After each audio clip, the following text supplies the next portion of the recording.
Assalamu alaikum wa rahmatullahi wa barakatuh. So yau ma za mu yi kawo question 26. Kada ku manta cewar muna duba kalmar da ta dace ne under choosing the appropriate word.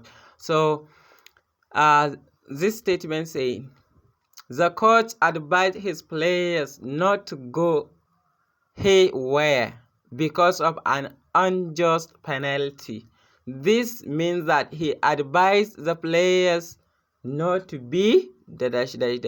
An ce the coach advised his players, wato mana alƙalin wasan ya ba wa 'yan wasansa shawara not to go haywire, means kada su kasance masu rauni, su daina wato mana su daina motsi mai kyau a filin wasa.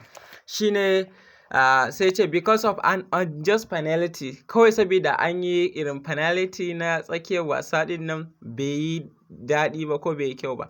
This that he means, hakan yana nufin cewar ya ba wa 'yan wasansa shawara kada su kasance A. disappointed, B. discouraged, C. excited, D.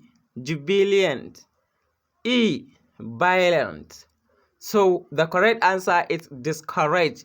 Saboda highway means mutum ya je matakin da zai rasa control ɗinsa ga baki ɗaya saboda rashin jin daɗi da sauran abubuwa. To discouraged is the same with highway ɗin a fassara. Saboda haka the correct answer is B. discouraged. Kada su kasance masu ƙwarin gwiwa, su rasa ƙwarin gwiwarsu, su daina motsi mai kyau a filin wasa.